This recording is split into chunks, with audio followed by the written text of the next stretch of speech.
जी बिस्मिल्लाहिर्रहमानिर्रहीम। लो जी आ जाते हैं जी ज़मानों पे।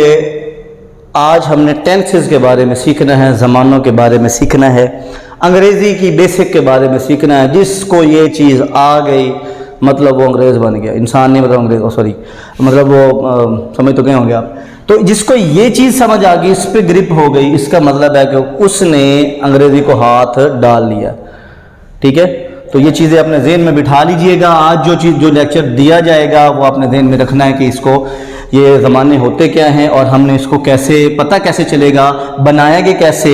ठीक है, मनफी में कैसे बनाएंगे, अगर इंट्रोगेटिव हो जाए, सवालिया हो जाए या नेगेटिव हो जाए तो कैसे बनाएंगे, वो सारा मैं एक दफ़ा लिख दिया है क्योंकि टाइम इससे थोड़ा सा बच जाता है। खैर, और उससे पहले एक थोड़ी सी गुजारिश भी है, चैनल पे अगर आप न्यू हैं तो काइंडली सब्सक्राइब कर लें और एक घंटी का बटन होता साथ में, अगर उसको प्रेस कर दे तो मतलब क्या ही बात होगी। खैर चलो, प्रेजेंट इंडेफिनिट टेंस से तीन ज़माने होते हैं। एक होता है प्रेजेंट, एक होता है पास्ट, एक होता है फ्यूचर। प्रेजेंट जो अभी है, जैसे कहते हैं ना क्लास में बैठे हो तो टीचर अटेंडेंस बोलता है हाँ जी फलाना बच्चा, कहता है जी प्रेजेंट सर, मतलब वो मैं बैठा हूँ आज अभी हूँ। और एक होता है पास्ट जो गुजर चुका हुआ हो, यानी कि माजी, वो गया था, मैं कल उधर गया था, तो था मतलब मैं उधर से होके आ गया, यानी कि मीन्स कि मैं गुजरे ज़माने की बात कर रहा हूँ, पीछे वाला जो ज़माना जो गुजर गया वक्त। जो आने वाला है उसे कहते हैं मुस्तकबिल, फ्यूचर उसे बोलते हैं। पास्ट गुजर गया, प्रेजेंट अभी चल रहा है और आने वाला जो है वो फ्यूचर होगा। तो यहाँ पर जो आज का टॉपिक है वो है प्रेजेंट इंडेफिनिट टेंस।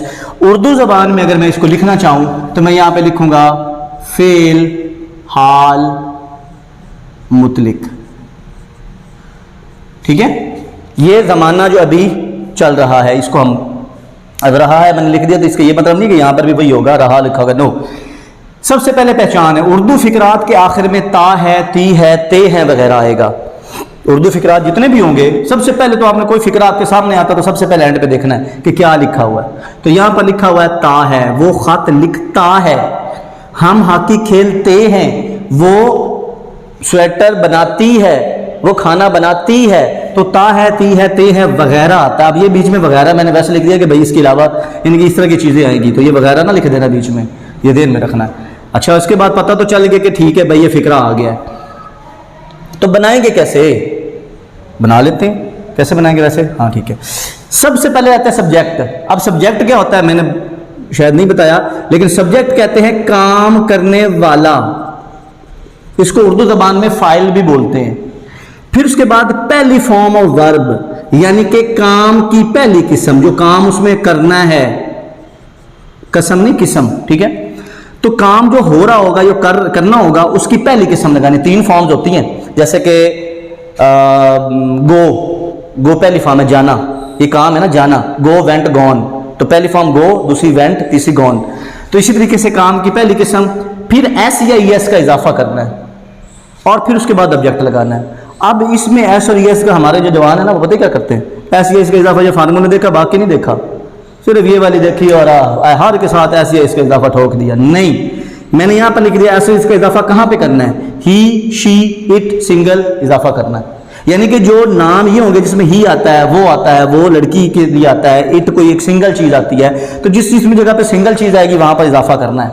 और जहाँ पर आई आ जाए, वी आ जाए, यू आ जाए, दे आ जाए या प्लूरल जमा, तो फिर हमने इजाफा नहीं करना है इसका, ये याद रखिएगा। हम पतंग उड़ाते हैं तो हम ज्यादा चीजें, मैंने क्या लिखा, वही के साथ में इजाफा नहीं करना।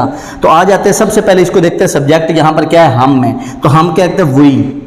फिर उसके बाद मैंने लिखा फर्स्ट फॉर्म ऑफ वर्ब, तो उड़ाना जो है ये काम है, तो ये क्या आ गया वर्ब की पहली किस्म, फ्लाई, फ्ली, फ्लोन, ठीक है। तो ये आ गया फ्लाई, तो हमने उड़ाने के लिए फ्लाई लिख दिया, इसके साथ में एस या इसका इजाफा नहीं किया, क्यों, क्योंकि ये वही है और वही के साथ ऐसे इसका इजाफा नहीं करना। उसके बाद आ जाता है the kite, fly, we fly kite, ठीक है। तो काइट पतंग हो गया जिस पे काम हो रहा है, ऑब्जेक्ट है वो आपने लिख दिया। इसी तरीके से माली पौधों को पानी देता है, द गार्डनर, माली गार्डनर, काम करने वाला बंदा कौन है जी, माली है। काम किस पे कर रहा है, पौधों पे, तो ये ऑब्जेक्ट बन गया। और काम कौन सा कर रहा है, पानी देने वाला, तो वाटर कर रहा है, वाटरिंग द प्लांट्स, तो means the gardener waters the plant. अकेला बंदा है, मैंने क्या लिखा हुआ, सिंगल, तो गार्डनर बेचारा सिंगल है, तो इसलिए हमने गार्डनर के साथ में वाटर्स द प्लांट लिखा, एस का इजाफा कर दिया। तो गार्डनर वाटर्स द प्लांट मतलब ऐसे इसका इजाफा हो चुका, ठीक है। क्यों? क्योंकि गार्डनर अकेला है, माली आपका अकेला है। यहां पर मैंने सिंगल लिखा हुआ, उसके साथ ऐसे इजाफा करना है, ज़हन में रखनी है बात, भूलनी नहीं है। और अगर भूल गए ना, या मैं क्या कर सकता हूँ, आप भूल जाएंगे तो याद भी तो आप ही नहीं करना ना। चले लो जी, आगे इंट्रोगेटिव आ गया, जिसको हम अक्सर पढ़ते हैं इंटेरोगेटिव, नो इंट्रोगेटिव, सवालिया जी। अब सवालिया जब बनाना है, इसमें जो चीज़ ज़हन में रखने वाली है ना, वो ये वाली चीज़ है। डू और डज का इस्तेमाल पहले करना है, फिर सब्जेक्ट लगाना है, फिर फर्स्ट फॉर्म लगानी है, फिर ऑब्जेक्ट लगाना, फिर क्वेश्चन मार्क डालना है। ये क्वेश्चन मार्क ज़हन में रखना है। और यहाँ पर एक चीज़ मैंने नहीं लिखी, जो यहाँ पर लिखी थी, ऐसी है इसका इजाफा इधर नहीं करना, क्योंकि जब ये लग जाता है तो ऐसी आई इसका इजाफा नहीं करते, नहीं करना और नहीं करेंगे, ठीक है। तो डज कहाँ पे इस्तेमाल करना है? जब ही शी इट सिंगल हो, यानी कि जहां पर ये चीजें आ जाएं वहां पर डज लगेगा। कब? जब सवालिया होगा तब लगाना, यूं ना लगा देना कि सर ने पीछे कहा तो इसके साथ भी मतलब लगा देना, नो, इंट्रोगेटिव या नेगेटिव में लगना होता है डज या डू। तो ठीक है, डज कहां पे लगेगा? जहां पर ही शी इट और सिंगल नाम हो, कोई जैसे अली, नवीद या कोई भी नाम ले लेते हैं, रैंडम कोई भी नाम हो जाएगा, तो वहां पे डज लगेगा। और डज लग गया, डू लग गया, तो एस का इजाफा नहीं लगेगा, चाहे जो मर्जी होता रहे पीछे।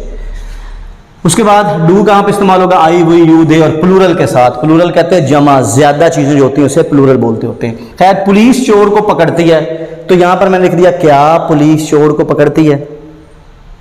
अब पुलिस में बंदे तो ज्यादा सारे होते हैं, लेकिन पुलिस एज अ सिंगल ही काउंट किया जाता है कि एक ही पुलिस है, हमारे मुल्क की पुलिस है तो एक ही पुलिस है ना। तो क्या पुलिस चोर को पकड़ती है? तो पुलिस अकेली है, पहले इसको देखना है। तो अकेली चीज है तो डज का इस्तेमाल करना है, मैंने कहा हुआ सिंगल है तो डज लगेगा। तो डज का इस्तेमाल फार्मूले के मुताबिक, डू डज पहले लग गया। काम करने वाली कौन है? पुलिस है, तो पुलिस लग गया। गिरफ्तार करना, पकड़ना कैच होता है, वैसे कैच, कॉट, कॉट, ठीक है। तो यहां पर मैंने अरेस्ट लिख दिया, पकड़ना मतलब गिरफ्तार करना, पुलिस चोर को गिरफ्तार कर रही है या पकड़ रही है। डज पुलिस अरेस्ट, यहां पर मैंने एस या इसका इजाफा नहीं किया क्योंकि डज लग चुका। Does do, does do, does do, does do, ये जो चीजें हैं एस का इजाफा नहीं करना, मैं फिर बार बार दोहरा रहा हूं। तो डू डज लग गया, police arrest the thief, thief कहते हैं चोर को, तो ये मैंने लिख दिया कि इसका क्या पुलिस चोर को पकड़ती है। और आगे क्वेश्चन मार्क जरूर डालना है, क्वेश्चन मार्क आपका लाजमी डलना चाहिए, वरना नंबर बोर्ड में वो मेरे जैसा कोई बैठा हो तो यहां पे आपने एस क्या लग गया तो ये लाजमी डालना है, ठीक है। उसके बाद आता है नेगेटिव, मनफी।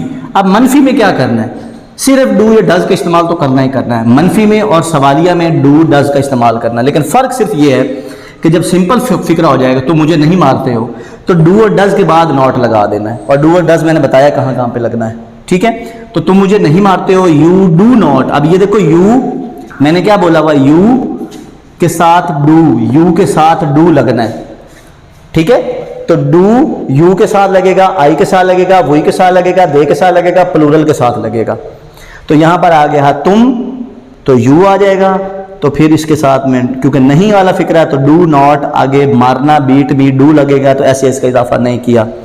फिर एक और भी होता है कि सवाल या नफी दोनों आ जाए, तो मतलब मैं उसको यहां पे लिख देता हूं, क्या वो हॉकी नहीं खेलते हैं, आगे क्वेश्चन मार्क।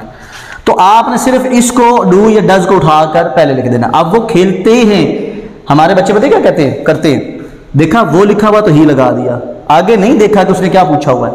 भाई वो हैं, ज्यादा चीजें हैं, वो है नहीं है होता तो फिर वो अकेला लिखा जाता।